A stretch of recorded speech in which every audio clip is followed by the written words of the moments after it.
जो GST resign था उसके अंदर हमें क्या मिला था? Taxable event, that is incidence of tax. Okay, क्या था? Incidence of tax. ओके, उसको क्या माना था? सप्लाई। क्लियर? अब हम उसी सप्लाई को पढ़ रहे हैं, क्या है वो चीज। Okay, the term supply is characterized by following necessary traits। ठीक है, सबसे पहला क्या है? सप्लाई शुड बी गुड या सर्विस। सप्लाई क्या होगी? या तो गुड्स होगी या तो आपकी क्या होगी? Service. Whether supply should be a goods या whether it is a service. Okay, second thing क्या कह रहे हैं? Anything which is not good, जो चीज क्या है? गुड्स नहीं है या सर्विस नहीं है, ठीक, वो क्या नहीं होगी? सप्लाई नहीं होगी। और उसमें कौन कौन सा आता है आपका? Money and securities. कौन कौन सा? Money and securities. जो आपका क्या है? सप्लाई नहीं है। और जब सप्लाई नहीं है तो वैदर आप उसको ना गुड्स मान सकते ना सर्विस। क्लियर? और थर्ड थिंग क्या कह रहा है? गुड्स क्या होगी आपकी? Only movable. मूवेबल चीजों को आप गुड्स मान सकते हो। इमूवेबल या जिस चीज को आप नहीं छू या देख सकते उसको आप क्या गुड्स नहीं मानते। क्लियर? फोर्थ पॉइंट फिर हमने पढ़ा था, barter and exchange would be leviable to GST. Barter और एक्सचेंज सबको क्लियर है क्या है? हम्म, है किसी को डाउट इस पॉइंट पे या क्लियर? हाँ जी, क्लियर है सर सर। एक बार क्लियर कर दे सर। देखो बार्टर और एक्सचेंज क्या है, ठीक। आज तो आप कोई भी चीज क्या ले रहे हो? इन केस ऑफ मनी, ठीक, आपने पैसे दिए, आपको चीज मिल गई। बार्टर और एक्सचेंज वाले में क्या होता था? एक सामान के बदले दूसरा सामान मिलता था। लाइक पहले होता था कि आपने 1 किलो गेहूं दे दी तो आपको 2 किलो चावल मिल गए, या वट एवर भी उनका क्या डिसीजन है म्यूचुअल, वो मिलता था। जहां पे कंसिडरेशन आपका किस में नहीं आ रहा? मनी में नहीं आ रहा। Clear? Yes sir, clear sir, thank you. Then fifth point आपका licence, lease, rental. Licence, lease और रेंट, जिसको आप क्या कर रहे हो? With or without transfer of right to use are consider as supply. उसको भी क्या माना जाएगा? सप्लाई माना जाएगा। ठीक है, लीज और रेंट तो आपने देखा ही है। लाइक आप कोई भी चीज रेंटर पे दे रहे हो, लीज और रेंट में एक डिफरेंस यही होता है, रेंट आपका एक मंथली पेमेंट है और लीज में एक एग्रीमेंट होता है जिसके दौरान एक फ्यूचर डे वाले दिन आपको चॉइस मिल जाती है कि आप इस चीज का ऑनरशिप ले सकते हो, जो कि आपकी किस में नहीं होती? रेंट में नहीं होती। ओके, और लाइसेंस भी ऑल को क्लियर है, लाइसेंस क्या है? देन क्या कह रहे हैं? Supply should be made for a consideration which could be in the form of money या अदरवाइज। यहाँ इन्होंने साफ लिख दिया, या तो पैसों में हो सकता है या अदरवाइज हो सकता है। अगर यहाँ अदरवाइज वर्ड ना होता तो सप्लाई कौन सी मानी जाती? जो सिर्फ पैसों में हो। पर मनी के साथ वर्ड क्या है? अदरवाइज, मतलब बिना पैसों के भी कुछ होगा, that also comes under supply. Clear? फिर क्या कह रहा है? Supply include the flow of money from a third party in lieu or on behalf of the recipient. मतलब जरूरी नहीं है कि दो ही पार्टी का इन्वॉल्व होना।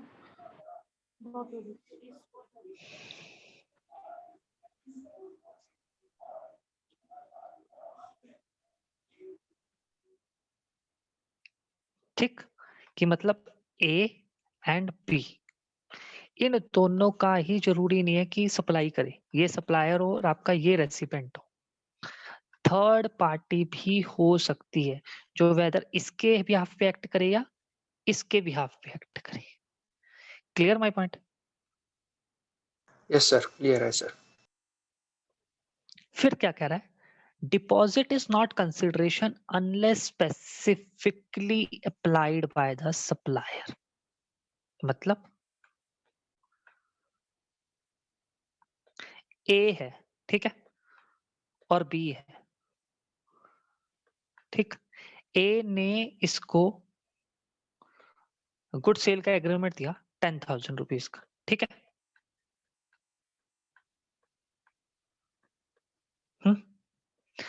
ए क्या डिमांड कर रहा है कि मैं कैसे आपके ऊपर बिलीव करूं, you are the new consumer for me, कि मैं आपको कोई चीज क्रेडिट पे दे सकूं। ओके, तो बी ने क्या किया, एज अ सिक्योरिटी डिपॉजिट करवा दिया, कितने, 50,000 या 5,000 रुपए लगा लो, किसके पास, ए के पास। दैट इज योर डिपॉजिट, ठीक। That's not link with this amount, जो वो 10,000 का सामान खरीदेगा। ये सिर्फ एक क्या है, डिपॉजिट है, कि उसने 5,000 रुपए एज अ डिपॉजिट सिक्योरिटी ए के पास जमा करा दिए कि ये पकड़ो आप रखो। तो ये 5,000 आपके जीएसटी में नहीं आएंगे, बट अगर वो इस 10,000 के बदले 5,000 दे रहा है as a advance, that's comes for a GST. Clear दोनों में डिफरेंस, डिपॉजिट और वो amount specifically link with the amount जो आप गुड्स उससे खरीद रहे हो।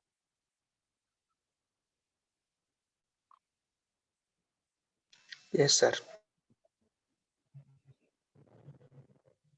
बस एक जस्ट अ सेकेंड।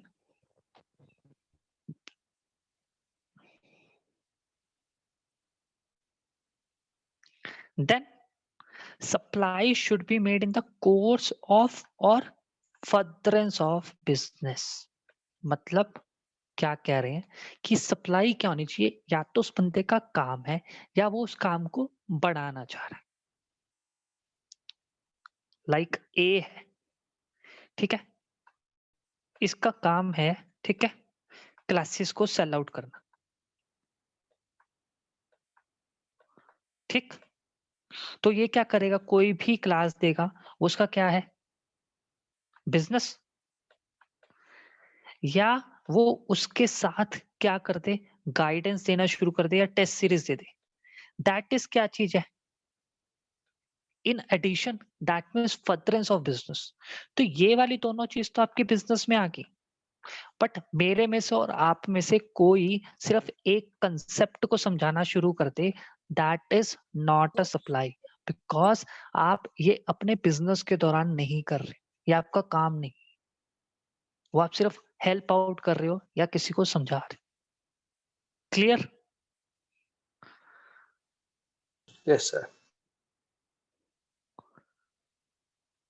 फिर क्या कह रहा है, any supply made for personal consumption और इन पर्सनल कैपेसिटी, वही जो हमने ऊपर पढ़ा कि आप अपने पर्सनल कैपेसिटी पे किसी को समझा रहे हो, दैट्स नॉट अ सप्लाई, ठीक। Yes sir.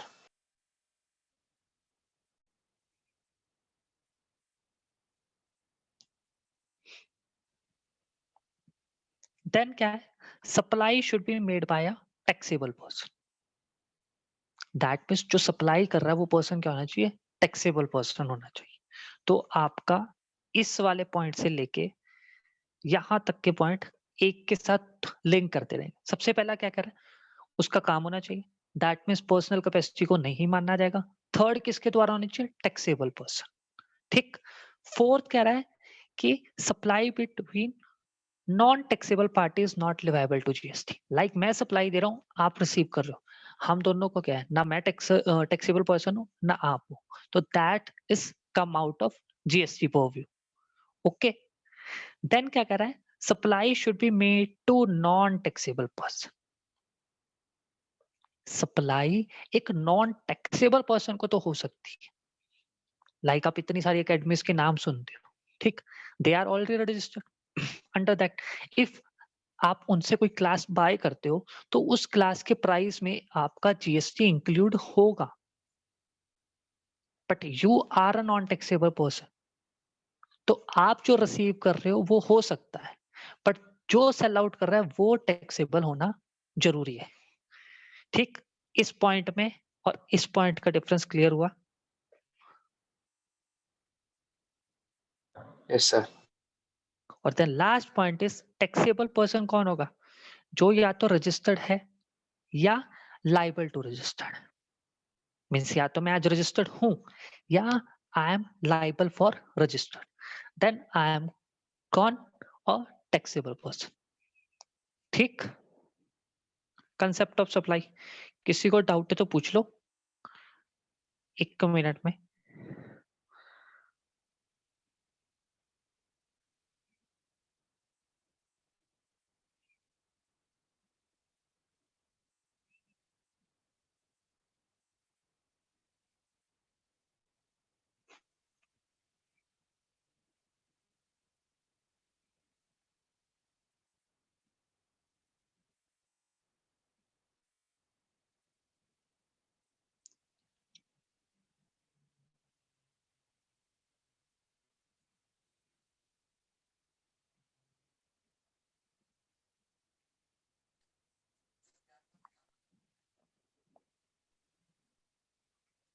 किसी को डाउट नहीं है?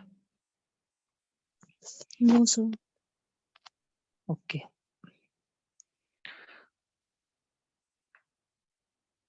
नाउ नेक्स्ट टॉपिक आता है, that is your schedule. Okay,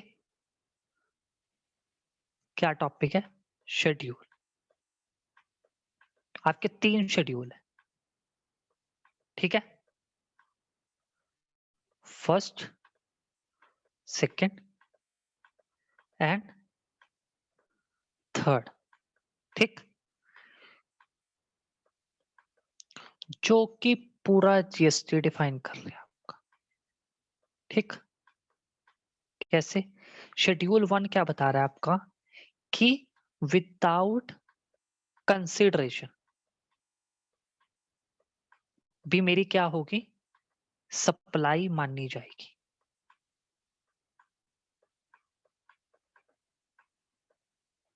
हमने अभी कंसेप्ट ऑफ सप्लाई में टॉपिक पढ़ा ना, सप्लाई किसमें होनी चाहिए? कंसिडरेशन इन मनी या अदरवाइज। बट शेड्यूल 1 उसको क्या कह रहा है? हम विदाउट कंसिडरेशन को भी क्या मानेंगे? सप्लाई माने जाएंगे, जिसको हम क्या कहते हैं? Deemed supply. Sir, can you please repeat this point? क्या कह रहा है? हमने अभी कंसेप्ट ऑफ सप्लाई में पढ़ा था ना कि सप्लाई क्या होगी? सप्लाई शुड बी कंसिडरेशन, और कंसिडरेशन Yes, किसमें हो सकता है? मनी और अदरवाइज। ये हमने yes, अभी sir. कंसेप्ट ऑफ सप्लाई में पढ़ के पढ़े कैरेक्टरिस्टिक्स का। Yes, sir. शेड्यूल फर्स्ट आपका क्या कह रहा है? विदाउट कंसिडरेशन, जहां पे पैसा मिलेगा ही, विदाउट कंसिडर कुछ भी नहीं मिलेगा, उस केस में भी सप्लाई माननी जाएगी। That is your deemed supply. Okay, clear? sir. Yes, sir. Schedule 2 क्या कह रहा है? सप्लाई हमने ऊपर पढ़ा, सबसे पहला ही पॉइंट। सप्लाई क्या होगी? या तो गुड्स या तो सर्विसेज। वो कौन बताता है? आपका शेड्यूल सेकंड। शेड्यूल थर्ड क्या बता रहा है? कि कोई भी चीज क्या होगी? सप्लाई होगी ही नहीं। क्लियर? मतलब ना ही whether it is a goods or whether service. तो जब ना गुड्स है ना सर्विस है तो क्या हुआ? वो सप्लाई हुई ही नहीं ना। क्लियर? तीनों schedule Yes, sir. Yes, Yes, sir. sir. ऐसा चार्ट कॉपी में बना के हर शेड्यूल के नीचे सिर्फ पॉइंट्स लिखते रहो, first second third fourth. Clear? Practical point of view से भी बहुत इंपॉर्टेंट है, from exam point of view से भी बहुत इंपॉर्टेंट है। आपका 1 या 2 एमसीक्यू इसी टॉपिक से बनते हैं, whether it is 1 marks या whether it is of 2 marks, वो डिपेंड है अटेम्प्ट टू अटेम्प्ट। ओके, 1 तो कंफर्म है, ठीक है? अब हम पढ़ते हैं शेड्यूल 1, जहां पे कितने आइटम आती है आपकी? 5। सिर्फ 5 नाम याद करने हैं आपने। कौन कौन से? परमानेंट ट्रांसफर और disposal of business asset where ITC has been availed on such asset. आपने क्या कर दिया? आपका बिजनेस था, ठीक, आपने उसको क्या कर दिया? परमानेंटली या तो डिस्पोज ऑफ या ट्रांसफर। इन दैट केस क्या कह रहे हैं वो, अगर ऐसा होता है और आपने उसके ऊपर क्या लिया हुआ है? आईटीसी।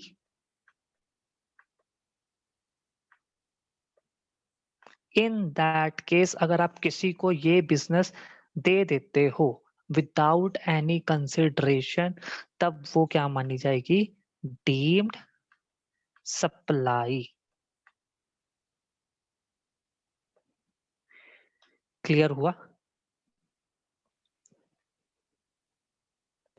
क्या हो सर रहा है? अगर आईटी के वेल ना क्यों तो सप्लाई में कवर हो गया या नहीं? नहीं तो बाहर गवर्नमेंट को सिर्फ आईटीसी से ना, कि आपने किसी चीज पे 100 रुपए आईटीसी लिया, ठीक, आप 100 रुपए तो यहाँ खा गए और आपने वो बिजनेस किसी और पर ट्रांसफर कर दिया,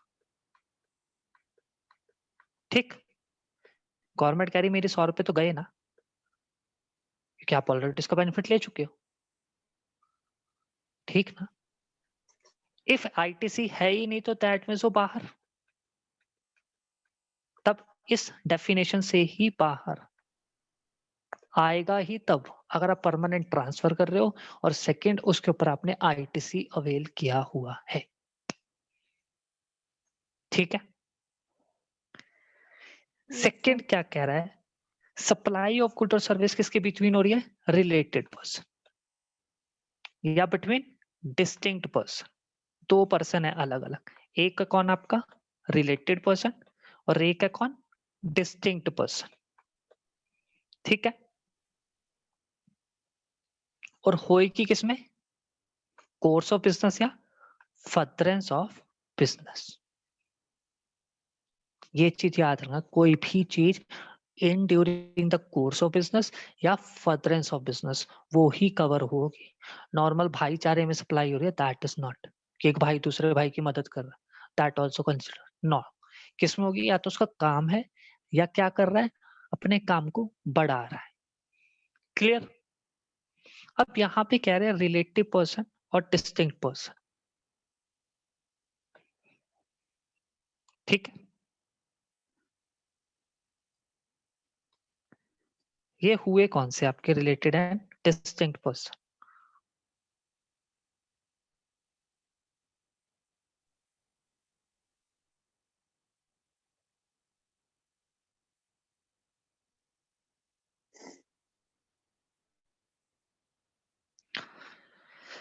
ठीक है, सबसे पहले रिलेटेड पर्सन कौन कौन है? Such persons are officer, director of one another business. Such person are legally recognized by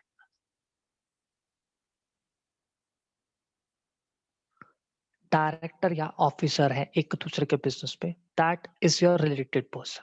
आप उनको कोई भी सप्लाई कर रहे हो, that comes under your schedule first.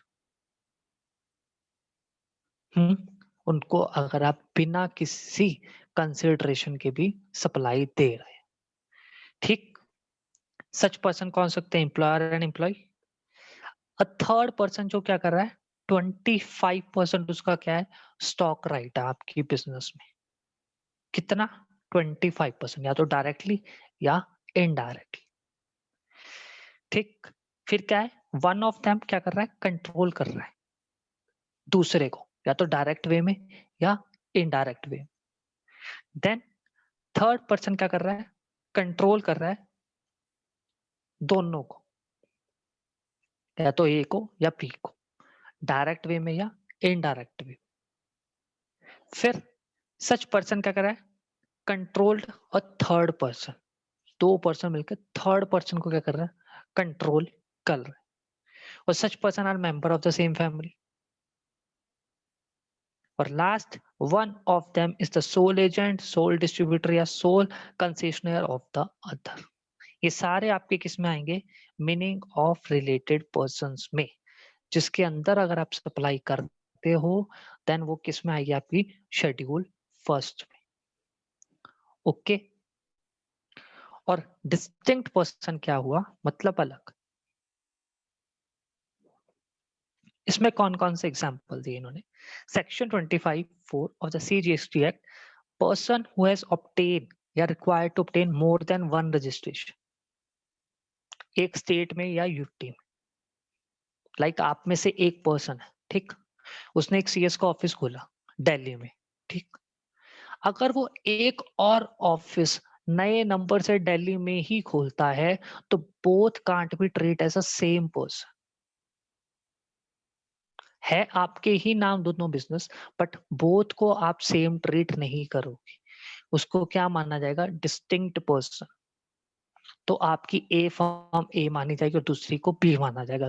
तो ए अगर बी को कुछ देता है या बी अगर ए को देता है, आपस में तो आप पैसा नहीं लोगे, बट फिर भी उस पे कौन सा कंसेप्ट लग जाएगा? डीम सप्लाई, और उसको जीएसटी में आपको जीएसटी चार्ज करना पड़ जाए। क्लियर? देन क्या कह रहे हैं?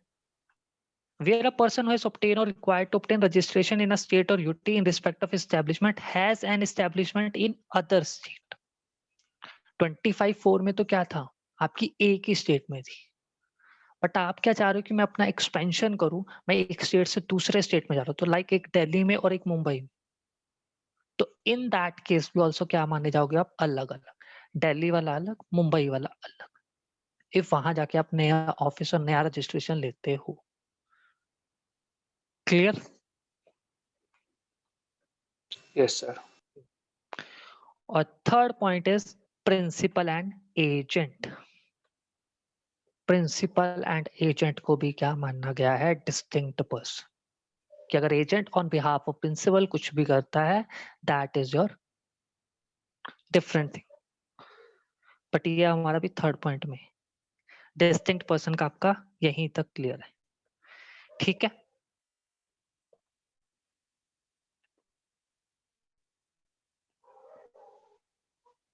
और एक चीज और याद रखने वाली, इस पॉइंट को मार्क कर लो अपने पे, इसका MCQ कभी ना कभी एक बार आ जाता है। दैट इज योर, अगर एक एम्प्लॉयर अपने एम्प्लॉय को गिफ्ट देता है, if amount exceed 50,000 then it comes under GST। कितने का? 50,000 का, whether it is form of goods या सर्विस के फॉर्म। 50,000 तक वो क्या है? माफ है। 50,000 से जैसे ही अबव हो जाता है, उस पे क्या लग जाएगा? GST। क्लियर? हाँ सर, क्लियर। देन क्या है? Supply of goods by a principal to his agent, where the agent undertake to supply such goods on behalf of the principal। क्या कर रहा है? प्रिंसिपल एजेंट को सप्लाई कर रहा है, ठीक है। तो इन दैट केस क्या होगा? वो भी GST में आएगा,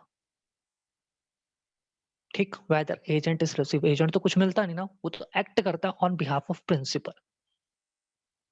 तो कंसिडरेशन का तो अमाउंट आता ही नहीं, जो भी काम करता है एजेंट, बट GST में उसको क्या माना गया है? Deemed supply. इफ एजेंट क्या कर रहा है? अपने प्रिंसिपल के बिहाफ पे वर्क कर रहा है। ओके। और फोर्थ पॉइंट आपका वाइस वर्सा हो जाएगा। ऊपर प्रिंसिपल टू एजेंट था, यहाँ पे क्या आ जाएगा? Agent to principal. Okay. Then last point is import of service by a person from a related person or from any of his other establishment outside India।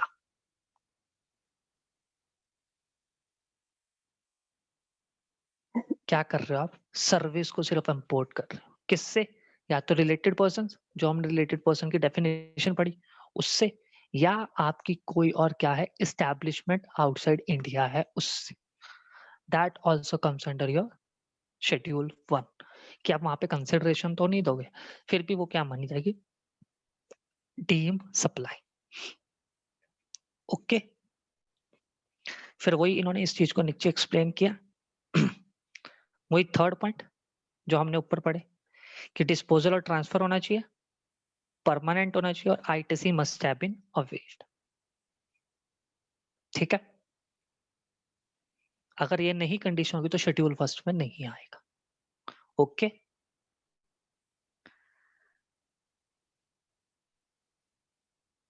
Same thing principal के लिए clarify करिए।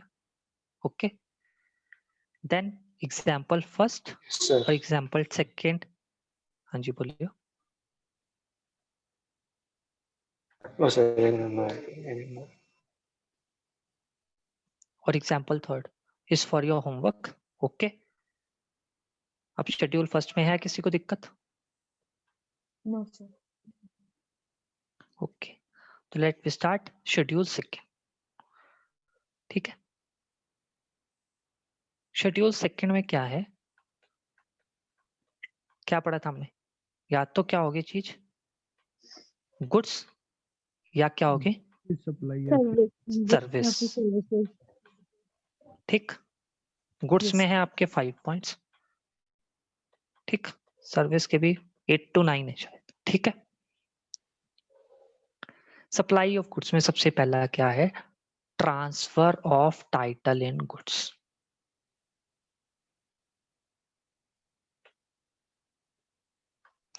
क्या बोल रहा है, transfer of title in goods. आप गए एक शॉपकीपर के पास एक बुक को लेने, ठीक है, तो जैसे ही आपने उसको मनी दी, उसने वो आपको बुक दी, तो that means now you are the owner of that book. अब वो नहीं रहा क्योंकि आप उस बुक के पैसे उस ऑनर को दे चुके हो। ठीक, तो टाइटल किसके नाम हो गया, आपके नाम। टाइटल आपके नाम हुआ, बुक्स मूव भी कर सकती है, तो जो हमारी कंसेप्ट ऑफ सप्लाई की डेफिनेशन है वो भी मैटअप कर रही है। तो ट्रांसफर ऑफ टाइटल आपका किस में कन्वर्ट है, in goods, supply of goods. Clear? Yes sir second भी सेम है, सेकंड में भी ट्रांसफर ऑफ टाइटल हो रहा है फर्स्ट की तरह, बट यहां क्या कह रहा है कि एग्रीमेंट होगा जहां पे गुड पास कब होगी, फ्यूचर में, और पूरी पेमेंट के बाद। क्या हो रहा है, एग्रीमेंट हो रहा है जहां पे टाइटल कब होगा, फ्यूचर डेट पे, जब आप पूरी पेमेंट कर दो, तब तक आपके पास सिर्फ पोजेशन रह सकता है, टाइटल नहीं रह सकता। फॉर एग्जाम्पल आप इंस्टॉलमेंट पे गाड़ी लेके आ रहे हैं, ठीक है, आपकी जो एंटाइटलमेंट मीन्स आप ऑनर कब बन सकते हो, जब आप वो लास्ट इंस्टॉलमेंट पे कर दो। उससे पहले किसी भी दिन राइट तो उस कार ओनर का, या आप लोन बैंक से ले रहे हो तो उस बैंक के पास राइट है, वो कभी भी उसको आपसे ले सकता है, because you are not a legal owner of that thing. क्योंकि क्यों हो, कब हो गया आप, जब आप पूरी पेमेंट वो फ्यूचर डेट पे दे दोगे। क्लियर? फर्स्ट में और सेकंड में डिफरेंस क्या है, यस यहाँ सर सिर्फ इमीडिएट पेमेंट हो रही है और यहाँ कब हो रही है, फ्यूचर। क्लियर? यस सर, तो सप्लाई ऑफ गुड्स हाँ फ्यूचर में ही सर। ना डिटरमाइन करेंगे, हाँ जी, सप्लाई ऑफ गुड्स फ्यूचर में ही ना माना जाएगा, क्यों माना मतलब जाएगा, आप भी इस मानना टाइम। जाएगा ना। जब आप कार लोगे उस कार को आप गुड्स मानोगे और उस पे जीएसटी लगेगा।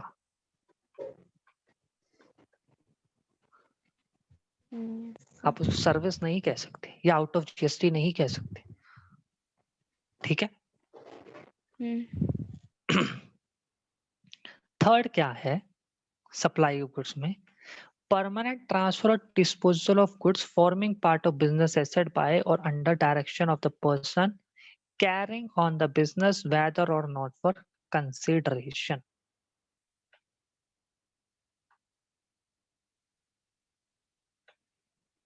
क्या कर रहे हो आप, ट्रांसफर या डिस्पोज ऑफ गुड्स कर रहे हो, ठीक है, under the direction of the person. यहाँ पे कंसिडरेशन हो भी सकती है और नहीं भी हो सकती। शेड्यूल फर्स्ट में तो कंसिडरेशन थी ही नहीं, थी ना, वहां कंसिडरेशन थी नहीं। इस वाले पॉइंट में कंसिडरेशन हो भी सकती है और नहीं भी हो सकती, तो that is your supply of goods. ठीक है, Yes, sir.